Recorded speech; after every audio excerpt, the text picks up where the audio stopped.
Everybody was freaking Viking fighting. That's right, babe.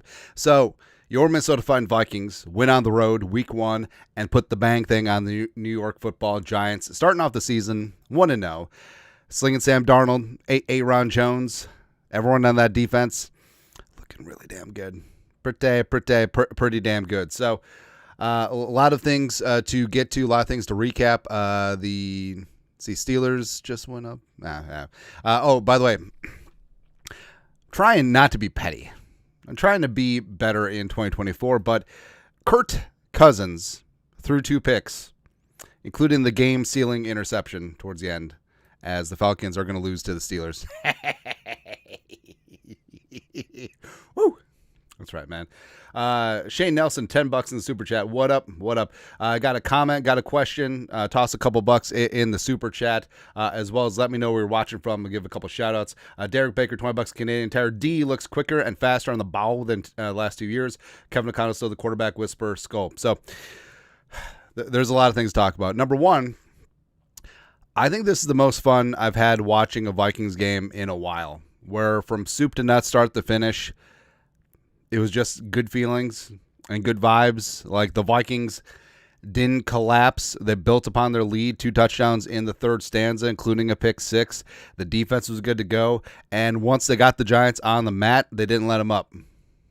And the Vikings, they went for the throat, and they got to win, because that's what great teams do. Like, good teams can win. Good teams can get a lead.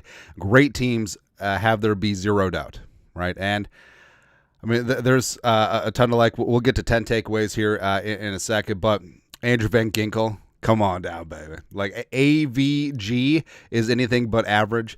Even though he's a stupid Badger, yeah, we've talked about, like, the Jeromes know, like, we've been a big Andrew Van Ginkel fan since he signed here. His versatility, his flexibility as an edge rusher, an off ball, and he just makes plays. And he saved a touchdown early on. Daniel Jones. By the way, yeah, the Flores defense, no touchdowns allowed. No big deal. Seems like kind of a big deal, especially when you're on the road. And also, of course, the pick 6. And the pick 6 was pure film study by Flores, by Andrew Van Ginkel, because AVG, go back and watch the play and go check out the L22. Like, Van Ginkel flattened his rush, and then he got wide because he knew that screen was coming, and he just jumped into the lane. And amazingly athletic play coming down with the ball as well. Slinging Sam Darnold, a.k.a. America's quarterback, out there just looking really damn good. And it's great. Diamond Dallas Turner looking like that diamond in the rough. And he didn't do the diamond cutter. But like we said, if Dallas Turner does the diamond cutter for one of his sack dances, we will donate $1,000 to Dallas Turner's favorite charity. That's what we're going to do, man. But overall, it was a very impressive debut. And it was one where the Vikings had the most transformative offseason in team history. And the fact that you had this debut, it makes you feel good. It makes you feel really, really good. Is my camera working? Anyways, William Dittmer, $20. Bring on the 49ers. We are so back. Skull. That's right, baby. Thomas Larson, $2. Van Ginkel, do I buy his jersey? I think you should. Am I doing okay? Because I just redid the camera setup. Probably fine. But Sam Darnold was impressive. 19-24, 208, 2 touchdowns. The pick wasn't really his fault. His arm got contacted, and it was a pop fly. So, I mean, Darnold had an extremely efficient day. And it wasn't just dink and dunk check down either. Like, he was going vertical. He was pressing the ball downfield. He made some great strikes to Josh Oliver, Jordan Addison, who unfortunately dinged up his ankle, as well as Justin friggin' Jefferson. So, overall, like, it was a very good, efficient day for Darnold. Like, he didn't have to do much, and it's exactly like we said. He didn't have to play hero ball, take what the defense gives you, and play within the scheme, and that's exactly what he did. Aaron Jones out there, averaging over 7 yards a carry, 14 for 94 and a touchdown. Also added a couple of great catches as well, 2 for 15. He found the fountain of youth, and it's been a while since the Vikings had a running back with burst, and in some ways, because he wears the 33, like, he looked like prime Dalvin on a couple of those carries. I'm not talking about like 2022 Dalvin. I'm talking about 2018, 2019 Dalvin Cook. He just looked really, really damn good, man. But 10 takeaways from the game. Darnold, like we said, Aaron Jones has juice. Andrew Van Ginkel, man, it was just amazing. It was just really impressive. And frankly, all three of the free agent linebackers showed up and showed out. Grenard had a great day. Blake Cashman had some key tackles as well. Julius Grover, $2. What up? You look marvelous. Damn straight, man. Let's see. This got lost in the soup. Yeah, let us know where you're watching from, but give a couple shout outs. There go. But Andrew Van Ginkel looked really impressive, man. And not just the pick six, like even beyond that, he looked really fantastic. He ended up with four tackles and a sack. Yeah, that's right, baby. Justin Jefferson is still him. And even though Jefferson's stats were kind of muted, 4 for 59 and a touchdown, only had 5 targets, but you could tell like the Giants were just champing at the bit to take everything away from him. But the Darnold connection with him, like that 44-yarder, like it's certainly there, man. Certainly there. Also, the front seven. So we need to have a frank and honest conversation because the Vikings front seven looked really, really damn good today. So I know a lot of people question Tillery and Bullard starting, but they held the edge and they set the tone up front. Harrison Phillips not only made some great plays, he got a sack. Yeah, he got a sack as well as he was getting pressure. Like Harrison Phillips, not really known as a pass rusher, but he was certainly getting after things. A couple shout outs. Brainerd, Minnesota. San Antonio, Tejas. New Hartford, what up? New Zealand, early morning, what up? Good day. I know, that's the other one. PJ2. Yeah, Patrick Jones seconds up there. Congratulations. Pine River. Shrewsbury, Massachusetts. Fort Benning, Georgia. Thank you for your service. Brazil. Love Brazil. I said that one. Middlesex. Raleigh, North Carolina. What up? See anything from Addison? I'm sure there will be. Lots of things going on right now. Richfield, Minnesota. Red Wing. Montana. Ohio. LA. That's right. All right. So, yeah, the front seven.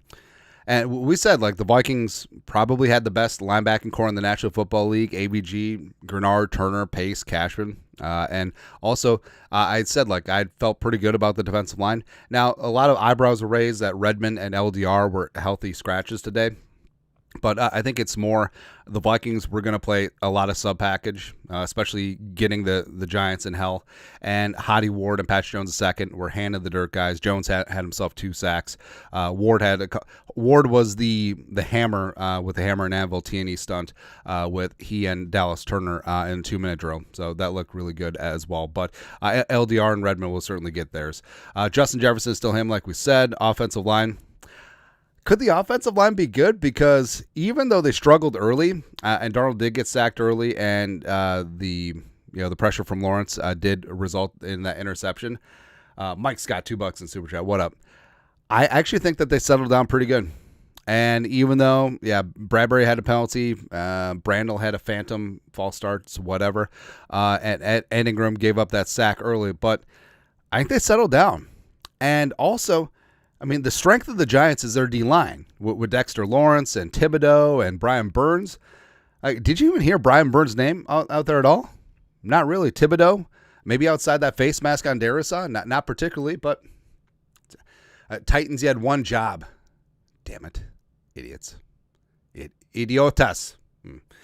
Diamond Dallas Turner, Diamond in the rough. So he was more of a rotational guy, but in there on pass rushing downs, certainly getting some, certainly has a lot of juice. Kevin O'Connell growing and showing as a play caller. You can just tell, like, everything flowed really nicely, and the Giants' defensive play caller, Shane Bowen, was just in hell all day long. And O'Connell was putting Darnold in these great spots. He was putting Aaron Jones in these great spots as well. Gorgon Bull, $5. The absolute hubris of the Packers to get rid of Aaron Jones, sign Josh Jacobs is laughable. So glad he's with us. They could have had them both, but they cut Jones, and then they re-signed A.J. Dillon, who's out for the season. It's ridiculous. It's crazy, man. Yeah. Also, Flores. So last year the Vikings led the league in blitzes, but they had to. right? And Flores, I think, showed restraint where, I mean, he had Daniel Jones in a freaking vice, man. All right, so Daniel Jones, 22 of 42, 2 interceptions, had 5 sacks, probably had 15 pressures on him. But he wasn't dialing up the blitzes as often as you would think.